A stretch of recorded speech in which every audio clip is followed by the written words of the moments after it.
O corpo é importante porque ajuda a sinalizar como nos sentimos. E eu, sabendo ler, digamos, o corpo, eu consigo tentar perceber que é algo que se passa e tentar descodificar isso para depois tomar uma melhor decisão a seguir. Paulo Moreira, consultor e formador em inteligência emocional.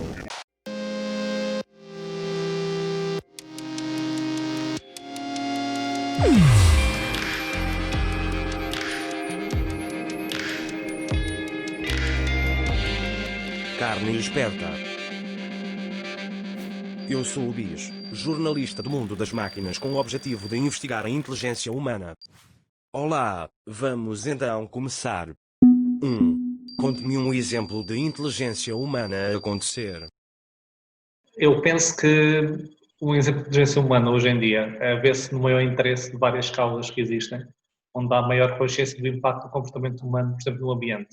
Hoje nós vemos que existe mais e existe maior pressão social para mudanças, por exemplo, que há algumas décadas não existia. Então parece que hoje estamos mais exigentes e isso para mim é um sinal de inteligência que está a acontecer atualmente. 2. Conte-me um exemplo de falta de inteligência humana a acontecer. Então, essas mesmas causas que hoje em dia nós defendemos mais, não é? Parece que estamos mais exigentes nessas causas, ao mesmo tempo é a forma como se defende essas causas. Parece que há menos foco nos argumentos inteligentes, não é? E nós trocamos mais acusações e procuramos mais culpados. Parece que, em termos de o ser humano, parece que está menos tolerante hoje. Então, ao mesmo tempo, estamos mais inteligentes nessas causas, mas a forma como defendemos essas causas parece-me que existe menos inteligência. 3. Definição de inteligência. A inteligência tem várias definições, não é? Mas para mim é a capacidade de adaptação ao meio em que nós estamos inseridos. Por exemplo, um gênio matemático, se estiver numa vila pescatória, não é? Numa pequena vila pescatória, não vai ser tão inteligente, ou seja, não se adapta tanto ao meio como um pescador dessa zona. Tal como um pescador dessa pequena vila pescatória também não será tão inteligente quando apresentarem problemas matemáticos. Então, para mim, a inteligência tem muito a ver com essa adaptação e com o contexto onde nós vivemos. Não existe a inteligência em si. 4. Relação entre inteligência e conhecimento. Para mim, o conhecimento é necessário para existir inteligência, mas não é suficiente. Ou seja, a inteligência significa sabermos aplicar esse conhecimento. Não é só ter o conhecimento, mas como aplicar o conhecimento. 5. Relação entre inteligência e experiência. Entre experiência. Então é um pouco parecido ao conhecimento. Então a experiência é aquilo que permite aprender e aplicar aquele conhecimento. Ou seja, nós para sermos inteligentes, aquele conhecimento que nós temos de saber aplicar, mas podemos ser experientes e não ser inteligentes também. Por exemplo, há quem tenha 20 anos de experiência numa área, não é? Acumulados, e há quem tenha 1 ano de experiência 20 vezes repetidos. A experiência não é tudo, é importante, mas não é tudo. 6. Relação entre inteligência e emoções. Existe o conceito de inteligência emocional, eu trabalho, é uma das áreas que eu trabalho, na parte comportamental, e há quem defenda que são conceitos opostos, ou seja, inteligência e emoções, mas na realidade o que a ciência mostra é que eles cruzam-se. Então o que a investigação mostra é que as emoções são parte integrante da nossa tomada de decisão. Ou seja, se nós formos capazes de identificar os nossos estados emocionais e saber que emoção é que eu devo gerar para ter o melhor resultado, então nós vamos conseguir tomar melhores decisões. E se nós tomarmos melhores decisões, adaptamos melhor ao meio. Então, dessa forma, ligando à minha definição de inteligência, que é a capacidade de adaptação ao meio, então é sermos inteligentes. Então existe uma aproximação entre inteligência e emoções, embora sejam conceitos diferentes. 7. Experiência subjetiva da sua própria inteligência. Essa pergunta para mim é um pouco mais difícil de responder, porque cada caso é um caso, ou seja, há situações que nós deparamos com um problema e, por exemplo, costumo fazer uma análise prós e contras, vou dar um exemplo, eu dou muitas promoções presenciais, que agora não tenho dado, não é? Mas durante essas apresentações, às vezes há alguma coisa que pode correr mal, um projeto que não funciona, alguma coisa que não está a correr bem. Então, uma das coisas para tentar resolver um problema, então, digamos, para utilizar a minha inteligência é tentar perspectivar planos A, B e C que podem acontecer, ou seja, refletir sobre os prós e contras de cada decisão, do que é que pode vir a acontecer e tomar a melhor decisão. Mas, outras vezes, acho pelo instinto, ou seja, mesmo que parece que a opção racional é uma, que é a melhor, pensamos ou sentimos que não é a melhor opção naquela altura. Então, por vezes, a inteligência, esta experiência subjetiva, é mais, digamos, lógica, mais analítica, mais racional e outras vezes é mais por instinto, mais por impulso. 8. O que faz os humanos inteligentes para lá dos outros animais? Acho que uma grande capacidade que nós temos em relação a outros animais é conseguir refletir sobre o passado, não é? Que outros animais não fazem, e imaginar o futuro. Ou seja, imaginar é sair daquele pensamento objetivo que existe no mundo animal e passar para um pensamento mais abstrato, ou seja, um pensamento que não existe na realidade. E isso, para mim, é uma das grandes vantagens e é assim que nós conseguimos, por exemplo, conseguir adaptar o meio a nós próprios e não adaptar-nos apenas ao meio, como fazem os outros animais, não é? Nós temos essa capacidade de adaptar o meio à nossa espécie. 9. Contribuições inatas e contribuições adquiridas. Isso é aquela velha história da natureza e do meio. Então, não sei que contribuições é que são essas, ou seja, há quem defenda que a maior parte das coisas são inatas e há quem defenda que é praticamente tudo adquirido, mas o que a ciência mostra é que nós não somos o produto final dos nossos genes, não é? Do inato, nem somos a tal tábua rasa, que dizia-se que nós nascíamos sem nada e depois era tudo desenvolvido, ou seja, nós somos um misto em interação constante até ao fim da nossa vida. 10. Qual é a importância do corpo? Eu acho que o corpo é importante no que toca ao ser humano e mesmo, se calhar, no futuro da inteligência artificial, mas agora mais o ser humano, porque ajuda a sinalizar como nos sentimos. Ou seja, as reações, mesmo das nossas decisões, são sentidas no corpo. Por exemplo, se eu estiver no local de trabalho e tiver um nó no estômago, não é? Sentir assim um aperto no estômago, pode sinalizar alguma coisa. Pode ser uma comida estragada, não é? Posso estar a ser, digamos, envenenado e a minha saúde está em risco, ou pode ser nervosismo por alguma coisa que eu vou fazer. E eu sabendo ler, digamos, o corpo, eu consigo tentar perceber que algo se passa e tentar descodificar isso para depois tomar uma melhor decisão a seguir. 11. Como é que eu percebo se alguém é inteligente e se não está a fingir? Eu acho que todos nós podemos dizer aquilo que quisermos, não é? Ou seja, eu posso dizer que sou a pessoa mais inteligente do mundo, posso dizer que sou a pessoa mais forte do mundo ou sou mais rápida. Então, como é que nós descodificamos isso? Mostrando na prática. Mas na prática também é importante que não seja de forma isolada.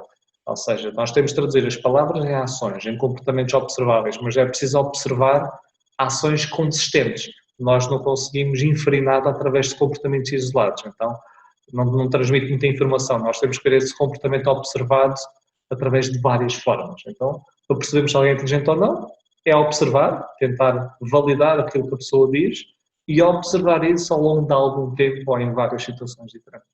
12. Qual o humano mais inteligente que conhece?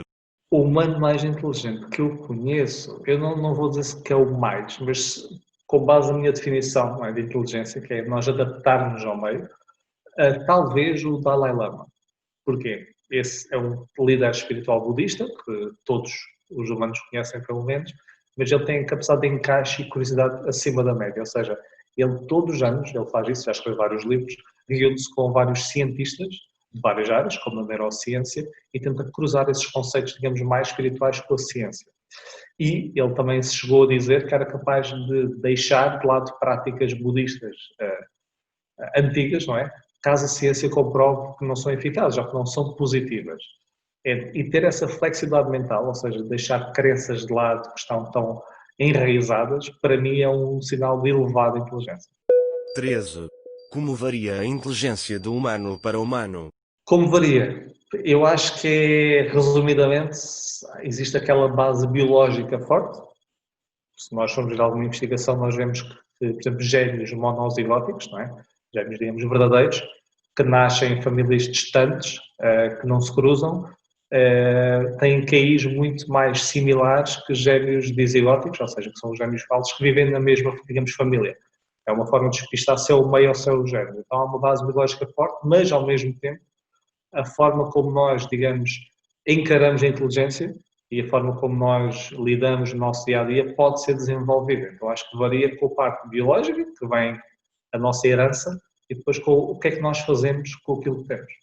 14. Como é que um humano pode aumentar a inteligência? Então, com base naquilo que eu disse, a herança biológica é o que temos, não é? Não podemos mudar, mas podemos trabalhar a outra fatia. E essa fatia passa, por exemplo, a entender em primeiro lugar que a inteligência pode ser desenvolvida até um certo nível e dar passos nesse sentido. E aumentamos dessa forma, desafiando-nos, fazendo atividades que não estamos habituados, a refletir sobre aquilo que acreditamos, não é? Pôr em causa aquilo que acreditamos, ler muito. Não é? Então, tudo isso vai nos ajudar a aumentar aquela fatia que nós podemos controlar da nossa inteligência. 15. O que ainda o irrita na inteligência artificial? Não me irrita assim nada que eu me recordo. 16. Impacto positivo da inteligência artificial. Impacto positivo, acho que muitos. Vai haver uma grande evolução na nossa qualidade de vida, eu acho que principalmente em termos médicos, não é? Pelo menos como nós vemos naqueles filmes de ficção científica que eu gosto muito.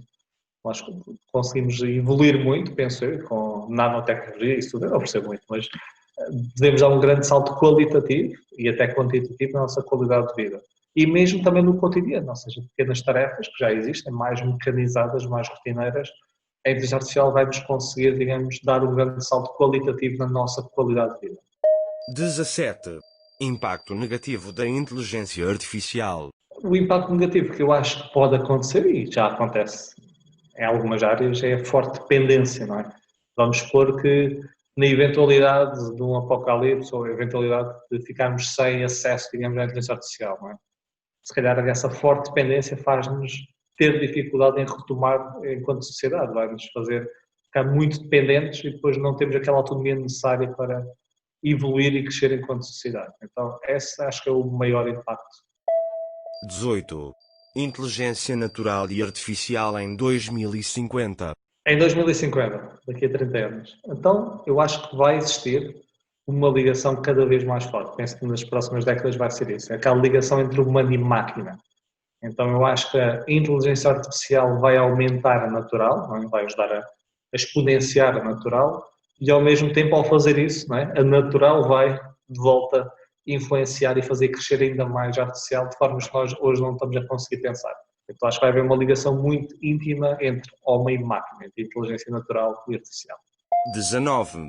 O que tem os humanos para além da inteligência. Falar da minha área, das emoções. Aquilo que se diz, as máquinas ainda não têm emoções, então acho que as nossas emoções ajudam-nos, para o bem e para o mal, a pintar o mundo de forma diferente. Não temos aquela análise objetiva, apenas, como a inteligência artificial, não é?